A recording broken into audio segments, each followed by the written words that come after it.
వినోద్ గారు వారితో పాటు వీరందరూ కూడా ఏర్పాటు చేసినందుకు వారికి ముందుగా ధన్యవాదాలు చేస్తూ మా జయరాం గురూజీ గారు మరి ఈ నిజంగా మంత్రిమాడి ఆంజనేయ స్వామి గుర్తింపు తెచ్చింది జయరాం గురూజీ. ఆ గురూజీ వల్లనే ఇవాళ ఇప్పటి వరకు కూడా మంత్రిమాడి ఆంజనేయ స్వామి తెలంగాణ రాష్ట్రంలోనే కాకుండా ఆంధ్రప్రదేశ్లో కూడా ఇంకా మహారాష్ట్ర కానీ ఇటుపోతే కర్ణాటక కానీ ఈ ప్రాంతం అంతా కూడా వారు ఆంజనేయ స్వామి మాలాధారణ వారితోటి మొదలైంది, వారితోటి ఇంప్రూవ్ అయింది. ఇంకా రాబోయే కాలంలో మరింత మెరుగ్గా అవుతుందని ఆశిస్తూ మరి ఇక్కడ ఇచ్చేసినటువంటి మా జెడ్పీటీసీ మంత్రి నాయక్ గారు, అదేవిధంగా కమలాకర్ రెడ్డి టీటీడబ్ల్యూ గారు, కాశన గారు, మంగనాయక్ గారు బీజేపీ గిరిజన మోర్చా రాష్ట్ర అధ్యక్షులు, అదేవిధంగా గతంలో మన ఇప్పుడు కూడా ఇది రాష్ట్ర గిరిజన సేవ ఉద్యోగుల అధ్యక్షుడు, అదేవిధంగా మా రాజేందర్ గారు వారికి త్వరలో మంచి పోస్ట్ రాబోతుంది. అది అదేవిధంగా మా రామదాస్ గారు, అదేవిధంగా మా గార్లపాటి శ్రీనివాసులు ఇది కౌన్సిలర్ గారు, అదేవిధంగా నర్సయ్య మండల పార్టీ అధ్యక్షులు మా రాజు గారు, సుశీల గారు, ఎవరందరికీ మా రాములు, తర్వాత దేశనాయకు రాములు, మూడవది కృష్ణకు, తర్వాత మా ఆదిరామ్జీ, అదేవిధంగా రాములు, తర్వాత ఇంకా అందరు కూడా నాగబాబుకు పేరు పేరున అందరికీ నమస్సు మంజలు తెలియజేస్తూ వాస్తవంగా ఒక మాట, గిరిజనులు లంబాడా సోదరులు అన్ని పనులు చేస్తారు. దాంట్లో ఐఎమ్ అప్రిషియేటింగ్. ఎందుకంటే ఈ పని చేయరు ఈ పని చేస్తారు అనేది కాకుండా అన్ని పనులు చేసే జాతి ఏమైనా ఉంది అంటే నాకు తెలిసి ఒకే ఒక జాతి గిరిజన జాతి, లంబాడా జాతి. ఇది కింద అంటే అటెండర్గా ఉంటాడు, ఆఫీసర్గా ఉంటాడు, రెండింటి కూడా గౌరవంగా స్వీకరిస్తాడు. అదేవిధంగా నీకు హైదరాబాద్లో ఆటో నడిపే కాదు మొదలుపెట్టి ఊర్లలో కష్టపడి నిజంగా వ్యవసాయం గట్టిగా చేసే కూడా ఫ్యామిలీ వ్యవసాయం గట్టిగా చేసే కమ్యూనిటీ ఏదైనా ఉందంటే అది లంబాడా కమ్యూనిటీ.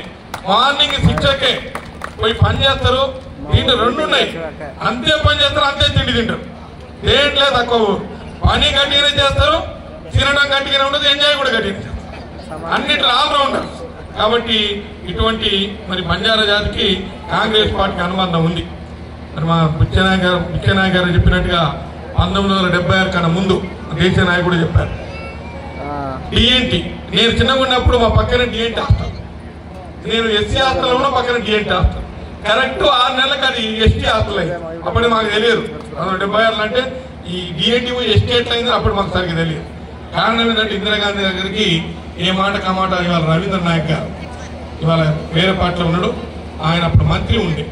ఇందిరాగాంధీ దగ్గర పోయి అమ్మ మేమంతా అడవులలో ఉంటాం, ఊర్లో ఉండవు, మాకు తక్కువ పశువులు గొర్రెలు బర్రెలు కాచి అంటే గొర్రెలు మేకలు పళ్ళు ఉండవు కానీ గొర్రెలు మేకలు కాచి మేము బతుకుతాం, అత్యంత దుర్భర పరిస్థితి ఉంది మాకంటే వెంటనే సర్వే చేయించి అంటే కమిషన్ వేసి 6 నెలల్లో ఎస్టీ లంబాడను ఇవాళ అంటే అంతకుముందు డిఎన్టీ ఉండే డినోటిఫైడ్ ట్రైబ్స్ అంటే గుర్తింపు లేని తెగలు దాన్ని సంచార జాతులను ఎస్టీలో కలిపినటువంటి ఘనత శ్రీమతి స్వర్గీయ ఇందిరాగాంధీ కాంగ్రెస్ పార్టీ.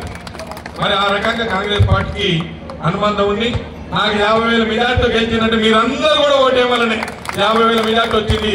నిజంగా నేను ఫస్ట్ 3 రౌండ్ల తర్వాత ఏమో 25-30 అనుకున్నాం. అది రాములు సాబుకి 40-45 ఉండే. అంటే మా వాళ్ళు అన్నారు రాములు సాబు రికార్డు బ్రేక్ చేయాలి సార్ అంటే అది చూస్తూనే రికార్డు బ్రేక్ అయిపోయింది, 50,000కి వచ్చేసి. నేను కూడా నమ్మలే వాస్తవంగా. అంటే మీరందరూ వన్ సైడ్గా వేయడం వల్లనే ఇంత మెజార్టీ వచ్చారు. మీ అందరికీ నేను రుణపడి ఉన్నా, మీ రుణం తీసుకుంటా తప్పకుండా.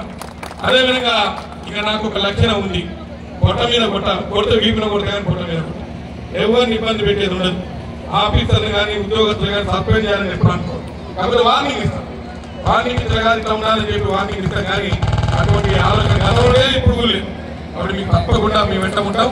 అదేవిధంగా మా బావోజీ గారు వారు ఫస్ట్ నేను ఎమ్మెల్యే ఉన్నప్పుడే గుడి కట్టుకుంటున్నాడు, పర్మిషన్ అన్నాడు, లెటర్ పట్టుకొస్తే పర్మిషన్ లేదు, నువ్వు కట్టుకోపు, ఎవరైనా ఆపితే నా దగ్గర రాచాడు. ఆయన చిన్నగా ఇప్పుడు దాదాపు ఎకరా చేసాడు. దానికి కరెంట్ లేదని కరెంట్ ఇప్పించినాం. కాబట్టి ఎక్కడ కూడా అంటే నేను డెవలప్మెంట్ లో వద్దని ఆపడానికి కానీ వద్దని వాడిని కాదు, ఎవరు చేసినా ఎంకరేజ్ చేస్తాను. ఇది నా లక్షణం. అదేవిధంగా ఇక్కడ మనకు పక్కలింగపల్లిలో అప్పుడు టీటీడీ నుంచి ఒక లెటర్ రాసిన సార్, లెటర్ ఇస్తే మేము తెచ్చుకుంటామంటే అక్కడ కూడా విగ్రహాలు తీసుకొచ్చారు.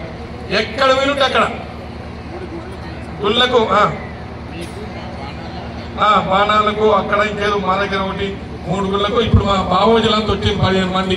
బాబు వాళ్ళంతా ఎదురు చూస్తున్నారు. సార్ మాకు లిస్ట్ ఉంది కానీ నాకు ఏమి లేదని. మీ లిస్టు సక్సెస్ అవుతుంది. మీకు త్వరలోనే ధూపదీప నైవేద్యం శాంక్షన్ చేపిస్తాం. అవసరం ఉంటే కమిషనర్ గారి దగ్గరికి నేనే వెళ్ళి చేపిస్తాను. అదే ఇంకోటి 3వ అంశం ఏంటంటే చాలా మంది అందరికి ఒక దాని మీద ఉంది.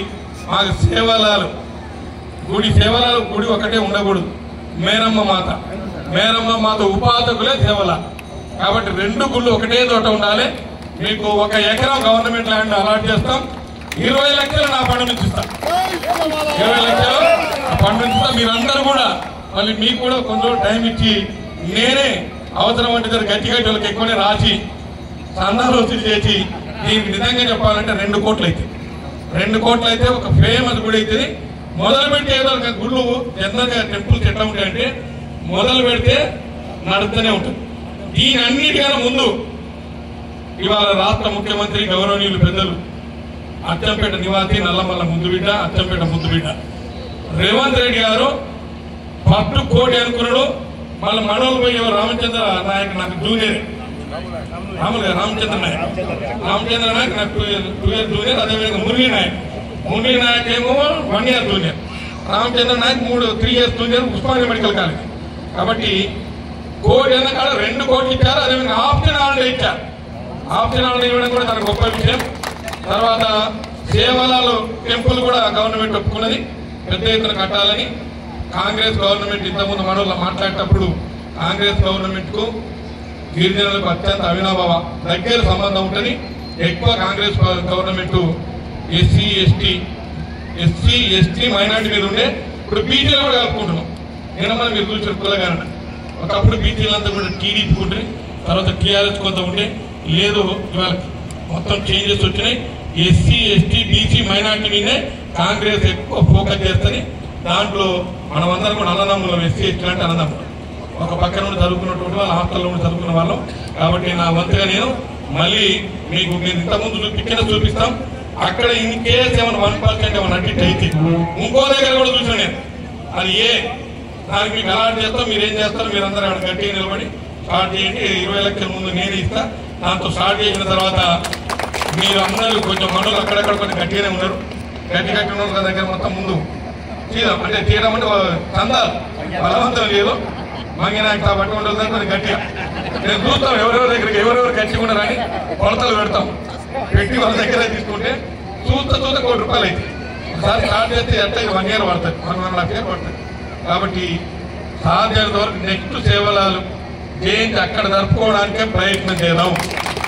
ప్రయత్నం అంటే అందరం నా వంతుగా నేను 2 1 ఎకరం భూమి 20 లక్షలు ఇది స్టార్ట్ చేద్దాం. అదేవిధంగా అందరూ కలిసి సంతు సేవలాలు జయంతిని ఘనంగా నెక్స్ట్ ఇయర్ అక్కడ జరుపుకోవడానికి మీరందరూ కూడా సహకరించాలని కోరుతూ ఒకసారి నేను అప్పుడప్పుడు మర్చిపోయిన మీరు గుర్తు చేయండి. లేకుంటే మీరు మర్చిపోయి నేను మర్చిపోయి మళ్ళీ ఆ రోజే గుర్తు చేస్తే పోయిన వాళ్ళు చెప్పినట్టు వంశకృష్ణుడు చెప్పిన అన్నప్పుడు నాకు కుమ్మరంపల్లి ఒకసారి నేను ఎమ్మెల్యేగా ఉన్నప్పుడు ఏం చెప్పిందంటే సార్ గడపారేంటి సార్ గుడి కడతామన్నా అంటే ఒక పిల్లలు మైక్ పట్టుకొని సార్ నువ్వు 3వ ఎమ్మెల్యే సార్ ఇద్దరు చెప్పిపోయినరు. నువ్వు చెప్తావో మరి ఏమైనా అట్లయితే నేను రేపు స్టార్ట్ చేస్తానంటే నేస్తాను అని నేను 3 లక్షలు ఇచ్చి అప్పటికి శాంక్షన్ ఇచ్చినాక చరిత్ర పెట్టాను. నేను ఇవాళ గడపారు వెళ్ళిపోయినట్టు భూమి పోయి చేసిపోతే మీరు మర్చిపోతారు, నేనేమో ఇక్కడ విని వెళ్ళిపోతా. నాకు గుర్తుండదు, ఇంకా ఎన్నో పనులు ఉంటాయి. మీరు మర్చిపోయినట్టు తర్వాత 4వ వ్యక్తినైతే నేను ఆ ఇద్దరు అన్నట్టే నన్ను కూడా అంటారు. కాబట్టి మీరు స్టార్ట్ చేస్తానంటే స్టార్ట్ అయితే గుడి కూడా అయిపోయింది. మానవానిపల్లి కూడా గుడి కూడా అయిపోయింది. ఈ రకంగా మీది మనది అందరం కలిసి ఈ సంతు సేవల గుడి నిర్మాణం అందరూ భాగస్వాములు కావాలని కోరుకుంటూ తప్పకుండా మీరేదైతే నా మీద నమ్మకం పెట్టారో మీ నమ్మకాన్ని ఒమ్ము చేయకుండా తప్పకుండా మీ వెంట నేను ఉండడానికి సిద్ధంగా ఉన్నా. మీకు ఎక్కడ ఏ ప్రాబ్లం వచ్చినా నాకు నేను చేయగలిగిన పని ఉంటే మాత్రం 100% చేస్తా. ఎక్కడ కూడా ఎండిపోయేది లేదు. నేను కూడా ఏమంటే ఈ రాజకీయం చేయడం ఒకటే నా స్వార్థం. నేను ఉన్నా లేకున్నా అది చూసినప్పుడు నేను గుర్తు రావాలి. సో అది నా లక్ష్యం. అంటే మీ గుడి కట్టితే మీకన్నా ముందు నేను హ్యాపీగా ఫీల్ అవుతా. ఎందుకు చెప్తున్నంటే ఆ గుడి చూసినప్పుడు కనీసం 100లో ఒక 50 మంది అన్న అరే వంశకుంట సార్ ఉన్నప్పుడు ఇచ్చిండు అనేది గుర్తుంటుంది. దానికి కంపల్సరీ ఇస్తారని కూడా మీ అందరికి మనం చేసుకుంటూ, మీరు ఇంతసేపు అయినా కానీ పాపం లేడీస్ కానీ అందరూ కూడా, నేను వాస్తవంగా ఏంటంటే 200-300 మంది అనుకున్నాం కానీ పెద్ద ఎత్తున రావడం మీ అందరికీ మరొకసారి కృతజ్ఞత తెలియజేసి, ఇంకేమైనా డౌట్ ఉంటే కూడా అడగాలని కోరుకుంటూ సెలవు తీసుకుంటున్నాను. Thank you.